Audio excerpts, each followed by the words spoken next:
Hello students, welcome to कैमवेद। Myself Sushil Jain. और आज हम डिस्कस करेंगे एप्लीकेशंस ऑफ मोल कंसेप्ट को ही आगे बढ़ाएंगे। मेरी पिछली वीडियो में हमने डिस्कस किया था एम्पिरिकल फॉर्मूला और मॉलिक्यूलर फॉर्मूला क्या होता है। तो जो बच्चे आज इस वीडियो से जुड़ रहे हैं वो प्लीज पुरानी वीडियो जरूर देखें, मेरी पिछली वीडियो को। उसका लिंक मैं आपको डिस्क्रिप्शन में दे दूंगा और बाकी सभी वीडियोस भी आप जरूर देखिएगा उसके साथ, तभी आपको अच्छे चैप्टर समझ में आएगा। और इसके अलावा आज हम जो टॉपिक कर रहे हैं वो बहुत छोटा सा टॉपिक है, बहुत ज़्यादा लंबा टॉपिक नहीं है और बहुत इजी टॉपिक है। उसमें जो क्वेश्चंस बहुत कम आते हैं एग्जाम्स के अंदर, बट फिर भी आपको कहीं ना कहीं उसका यूज मिल जाता है क्वेश्चंस का। तो इसीलिए आज हम उस टॉपिक को करेंगे। लंबा टाइम लगेगा उसमें, आज मुश्किल से आपको 15-20 मिनट लगेंगे, ज़्यादा नहीं लगेंगे मुझे करवाने में। उसमें मैं आपको टॉपिक का मतलब समझाऊंगा और न्यूमेरिकल क्वेश्चन भी आपको करवाऊंगा, जिससे आपको वो टॉपिक जो है क्लियर हो जाएगा। मैंने आपसे कल भी कहा था कि हम जो भी अभी मोल कंसेप्ट से रिलेटेड एप्लीकेशंस पढ़ेंगे, उन सभी एप्लीकेशंस के अंदर हम बेसिकली जो कर रहे हैं वो न्यूमेरिकल पोर्शन ही हो रहा है। हर एप्लीकेशन से रिलेटेड न्यूमेरिकल ही होता है, थ्योरिकल उससे पोर्शन बहुत कम आता है। तो इसीलिए आपको जरूरत है कि आप अच्छे से उस न्यूमेरिकल को सोल्व कीजिए, टॉपिक को पढ़िए अच्छे से, समझिए फॉर्मूलाज को सारे कि क्या फॉर्मूला हम यूज कर रहे हैं और कैसे कहाँ यूज कर सकते हैं। तो आई होप कि आपको पिछली वीडियो में समझ में आ रहा होगा। मेरे को कमेंट में जरूर बताइएगा कि सर हमें आपका कितना समझ में आ रहा है कितना नहीं, और वीडियो को शेयर जरूर कीजिएगा और सब्सक्राइब भी कीजिएगा चैनल को मेरे, तभी आप अच्छे से समझ पाओगे। टेलीग्राम चैनल जरूर ज्वाइन कीजिए भाई, वहां से आपको बहुत एप्लीकेशन फायदा मिलेगा बेसिकली ज्वाइन करने का चैनल को। इसके अलावा मेरे फेसबुक पेज से जुड़िएगा, मेरा फेसबुक पेज कैनवेदा भी है, वहां से भी आप जुड़ सकते हो। वहां पे अपने डाउट्स डाल सकते हो कि क्या डाउट्स हैं आपके और क्या मैसेज डाल सकते हो बेसिकली वहां से कि क्या आपको पूछना है। वीडियो के लिंक भी आपको वहां से सारे मिलेंगे, तो वहां से आपको बहुत हेल्प मिलेगी अगर आप फेसबुक यूज करते हो और फेसबुक पेज को आप लाइक कर सकते हो। ठीक है, तो चलिए आज का टाइम ज्यादा खराब ना करते हुए, कहेंगे सर आप खुद ही बोले कि थोड़ा टाइम लगेगा और खुद ही अब इतना टाइम लेने लग रहे हो, तो आपका ज्यादा टाइम मैं लूंगा नहीं, सीधा टॉपिक पे आऊंगा। बहुत सारा टॉपिक है बेटा, आराम से आप समझ जाओगे इस टॉपिक को, बहुत क्लियरली समझ जाओगे। आपको खुद को लगेगा हाँ सर ये तो बहुत इजी टॉपिक था, जैसे ही मैं आपको पढ़ाऊंगा टॉपिक के बारे में। ठीक है, तो चलिए आज हम स्टार्ट करते हैं टॉपिक। जो नेक्स्ट एप्लीकेशन आपकी थी, क्या थी आपकी नेक्स्ट एप्लीकेशन? नेक्स्ट एप्लीकेशन थी आपकी लिमिटिंग रिएजेंट के बारे में हमें पढ़ना था कि लिमिटिंग रिएजेंट क्या होता है। और लिमिटिंग रिएजेंट को ही हम कई बार लिमिटिंग रिएक्टेंट भी बोल देते हैं, लिमिटिंग रिएक्टेंट भी बोल देते हैं। तो सबसे पहले आज हम समझेंगे what is the meaning of limiting reagent और लिमिटिंग रिएक्टेंट, और उसके बेस पे फिर हम एक न्यूमेरिकल सोल्व करेंगे, एक या दो जो भी हम कर सकते हैं, उससे आपका जो टॉपिक है वो आसानी से हो जाएगा। ओके, तो इसको समझने के लिए मैं आपको एक एग्जांपल देता हूं। ठीक है, मान लीजिए कि आपके पास 2 शर्ट है पहनने के लिए और 4 पैंट है आपके पास पहनने के लिए, और आप क्या करते हो कि 2 दिन एक शर्ट पहनते हो, 2 दिन एक पहनी 2 दिन एक पहनी, तो आपने 4 दिन वो शर्ट पहन ली और रोज एक पैंट पहनते हो उसके साथ, तो 4 पैंट को आपने 4 दिन यूज किया। अब जब 5वां और 6वां दिन था कि अपने दिन पैंट हम बढ़ा देते हैं, पैंट हम 6 रखते हैं कि पैंट आपके पास 6 के 6 दिन के लिए है, लेकिन शर्ट आपके पास 2 ही, उनको आप 2 ही दिन पहन सकते हो।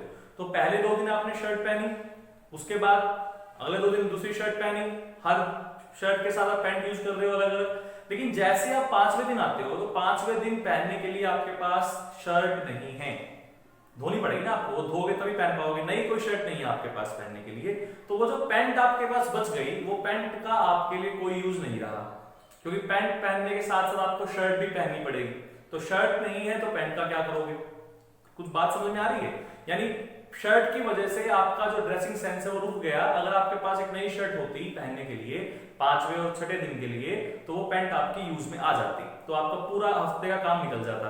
क्लियर? एक एग्जांपल और मैं ऐसे देता हूं आपको। मान लीजिए आप किसी ढाबे पे जाते हो खाना खाने, होटल में जाते हो खाना खाने, और वहां आपको चॉइस ही दी गई है कि आपको रोटी के साथ दाल फ्री मिलती है। जब तक आप जितनी रोटी आप एक बार में ऑर्डर करोगे, मान लीजिए 4 रोटी आप ऑर्डर करते हो, 4 रोटी के साथ आपको दाल फ्री मिलती है। ओके, तो आपने दाल मंगाई, साथ में 4 रोटी मंगाई, लेकिन आपकी दाल जो है वो पहले ही खत्म हो गई। आपने 3 रोटी के साथ ही दाल को खत्म कर दिया। अब जो 1 रोटी बच गई, अब वो 1 रोटी आप किससे खाओगे? दाल तो खत्म हो गई, यानी आपका खाना वहीं पे रुक गया। अगर दाल होती तो आप वो चौथी रोटी भी खा लेते, लेकिन अब क्योंकि खाना रुक क्यों गया है कि दाल क्या हो गई है हमारी खत्म हो गई है, भूखे रह गए हम तो आधे अधूरे। तो वही कुछ कंसेप्ट आपका यहां भी होता है कि मान लीजिए कि आपके पास एक रिएक्शन हो रही है और उस रिएक्शन में आपके पास दो रिएक्टेंट हैं ए और बी, और उससे हमारे पास कोई प्रोडक्ट मिलता है आपको सी। क्लियर? लेकिन होता यह है कि ड्यूरिंग द रिएक्शन जो बी रिएक्टेंट हमारा है वो ए से पहले ही खत्म हो जाता है, सारा का सारा बी जो है वो हमारा यूज हो गया, लेकिन ए हमारा बच गया।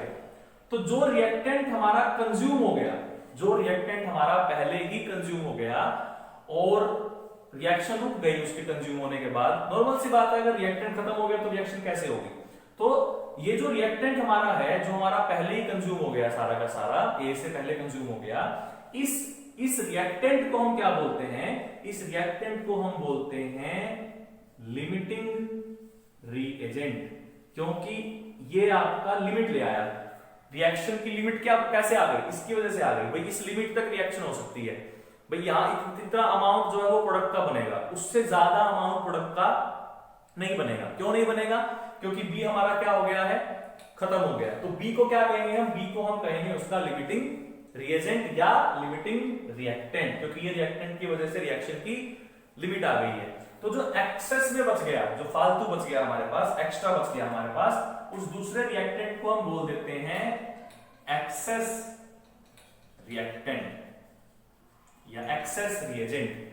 क्लियर?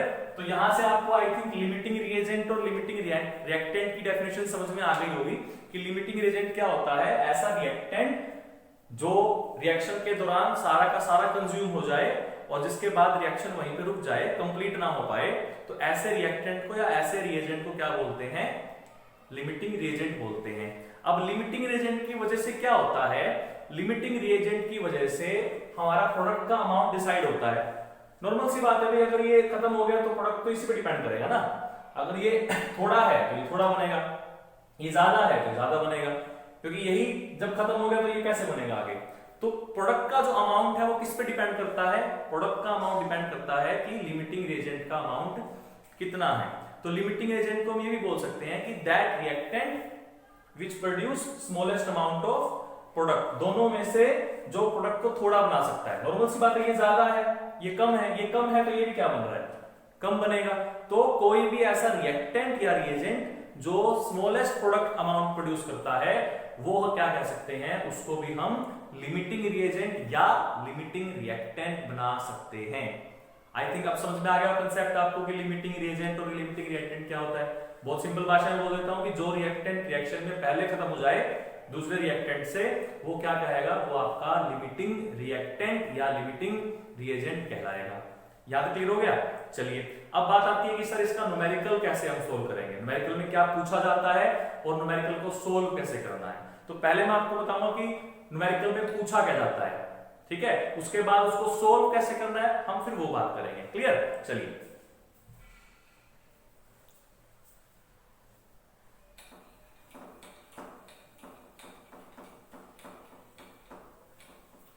देखिए, लिमिटिंग रिएजेंट से रिलेटेड न्यूमेरिकल में आपसे वो तीन चीजें पूछते हैं, बिल्कुल तीन चीजें साफ साफ सी। पहला, एक तो आपसे वो यही पूछते हैं कि लिमिटिंग रिएजेंट कौन है। अगर आपको दो रिएक्टेंट दे रखे हैं तो आपसे पहला क्वेश्चन तो वो यही पूछेंगे कि लिमिटिंग रिएजेंट को कौन है। दोनों में से दो या तीन रिएक्टेंट जो भी आपके पास है उनमें से लिमिटिंग रिएजेंट कौन है, तो पहले तो आपको वो बताना है। क्लियर? फिर आपसे दूसरा क्वेश्चन वो पूछ लेते हैं, क्या पूछ लेते हैं? दूसरा आपसे पूछ लेते हैं कि कितना प्रोडक्ट बनेगा, कितना प्रोडक्ट बनेगा, अमाउंट ऑफ प्रोडक्ट आपसे पूछते हैं। ये क्वेश्चन आपसे पूछ सकते हैं इसमें कि प्रोडक्ट का अमाउंट कितना बनेगा। क्लियर? और तीसरा कई बार क्या पूछ लेते हैं?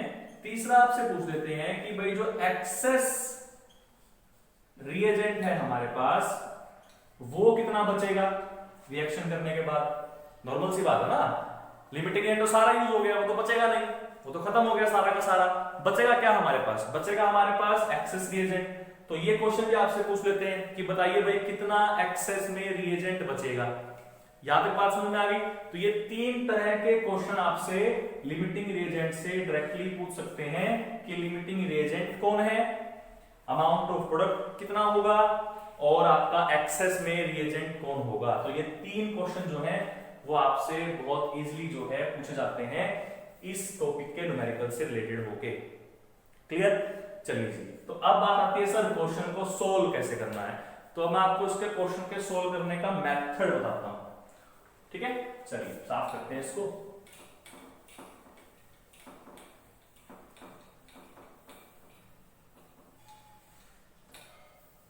इसमें आपको करना क्या होता है, इसमें सबसे पहले आपको या तो न्यूमेरिकल में उन्होंने आपको रिएक्शन दी होती है पहले से कि भाई ये रिएक्शन हुई है, इसके हिसाब से आप मुझे लिमिटिंग एजेंट बताइए, या वो सिंपल थ्योरेटिकली लिख देते हैं। जिन रिएक्शंस के बारे में आपको पता होगा, ये तो हमें पता है 9th 10th में हमने पढ़ी है, उन रिएक्शंस के बारे में वो डायरेक्टली बोल देते हैं भाई इतना अमाउंट इस रिएक्टेंट का लिया, इतना अमाउंट इस रिएक्टेंट का लिया और उससे ये प्रोडक्ट बना है, तो बताइए भाई इसमें से कौन कितना लिमिटिंग एजेंट और बाकी सब क्वेश्चंस। ठीक है, तो सबसे पहले आपको क्या करना है, सबसे पहले आपको क्या करना है, आपको अपनी बैलेंस इक्वेशन लिखनी है। जो आप 10th में सीख के आए हो कि बैलेंसिंग कैसे करते हैं, वो आपको थोड़ा सा ट्राई करना है कि आपको बैलेंस्ड केमिकल इक्वेशन लिखनी है।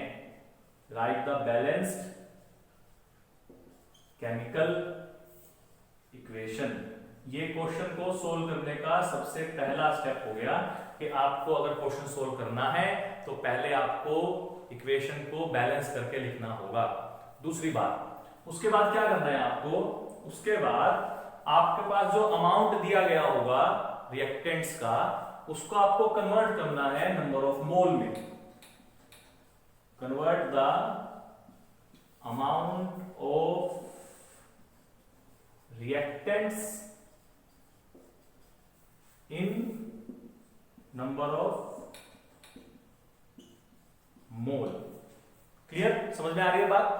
क्या करना है आपको सेकंड स्टेप में, रिएक्टेंट्स के अमाउंट को, चाहे वो आपको मास में दे रखा हो, किलोग्राम में दे रखा हो, ग्राम में दे रखा हो या वॉल्यूम में दे रखा हो, लीटर में दे रखा हो, हमेशा हम क्या करेंगे, हमेशा हम उसको नंबर ऑफ मोल में कन्वर्ट करेंगे। और ये मैंने आपको अपनी पुरानी वीडियो में सिखाया है मोल कंसेप्ट के अंदर कि कैसे हम मास को या वॉल्यूम को नंबर ऑफ मोल में कन्वर्ट कर सकते हैं। जिन बच्चों ने वो वीडियो नहीं देखी है वो उन वीडियो को जाके पहले जरूर देखें मोल कंसेप्ट की, उसके बाद आपको ये टॉपिक और भी अच्छे से समझ में आ जाएगा। ठीक है, चलिए, तो ये हमने कर लिया। उसके बाद क्या करना है आपको, उसके बाद आपको कंपेयर करना है। कंपेयर करना है किसको, जो आपके नंबर ऑफ मोल है आए हैं ऊपर सेकंड स्टेप से, उसको कंपेयर करना है किसके साथ, बैलेंस्ड इक्वेशन के साथ। कैसे करना है वो आपको मैं दिखाऊंगा, बैलेंस्ड इक्वेशन के साथ। और वहां से आपको क्या मिल जाएगा, वहां से आपको लिमिटिंग रिएजेंट मिल जाएगा। कैसे मिल जाएगा वो हम एक न्यूमेरिकल जब करेंगे तो उस न्यूमेरिकल में आपको सोल्व करने पर ये आइडिया आ जाएगा कि लिमिटिंग रिएजेंट क्या है। ठीक है, तो ज्यादा स्टेप्स नहीं बताए मैंने, बस बेसिक से 3 स्टेप बताए हैं। पहले आप बैलेंस इक्वेशन लिख लीजिए, दूसरा जितने भी आपका रिएक्टेंट का अमाउंट है उसको आप नंबर ऑफ मोल में कन्वर्ट कर लीजिए, और फाइनली फिर आप अपने नंबर ऑफ मोल को बैलेंस्ड इक्वेशन से कंपेयर कीजिए और वहां से आपको सारे आंसर्स मिल जाएंगे। तो अब हम एक न्यूमेरिकल कर रहे हैं जिससे आपको क्लियर हो जाएगा अच्छे से कि किस तरीके से हमें क्वेश्चन को करना होता है। ओके, चलिए,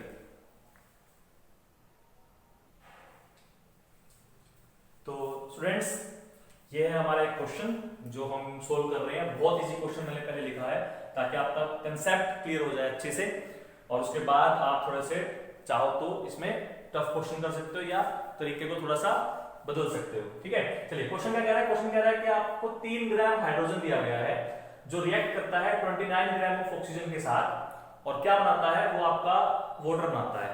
ठीक है, ये रिएक्शन है। तो सबसे पहला स्टेप क्या था कि हमें रिएक्शन लिखनी है, तो रिएक्शन लिखिए। आपको पता है रिएक्शन क्या है कि हाइड्रोजन जब ऑक्सीजन से रिएक्शन कर रहा है तो क्या बना रहा है, वाटर बना रहा है। क्या ये बैलेंस है? नहीं, बिल्कुल नहीं। देखिए यहां 2 ऑक्सीजन लिखे हुए हैं, एक ही दिख रहा है हमें, तो बैलेंस तो करना पड़ेगा।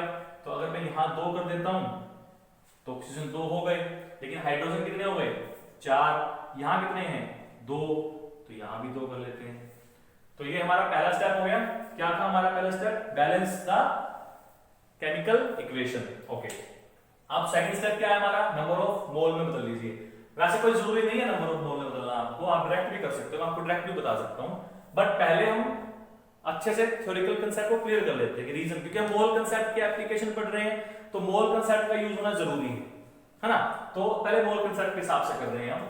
उसके बाद देखिए कि नंबर ऑफ मोल कैसे नोट करते हैं। हाइड्रोजन के नंबर ऑफ मोल कितने आएंगे, हाइड्रोजन के नंबर ऑफ मोल, हाइड्रोजन के नंबर ऑफ मोल आपके आएंगे, क्योंकि हाइड्रोजन यहाँ पे मॉलिक्यूल फॉर्म में है तो मॉलिक्यूल वाला मास लेंगे। तो गिवन मास कितना है गैस का 3 ग्राम, और मोलर मास कितना होता है 2 ग्राम। एक का एक होगा ना, तो 2 का 2 हो गया, तो नंबर ऑफ मोल कितने आ गए 1.5 मोल आपके हाइड्रोजन के हमें मिल गए। ऐसे ही हम ऑक्सीजन के निकाल देते हैं।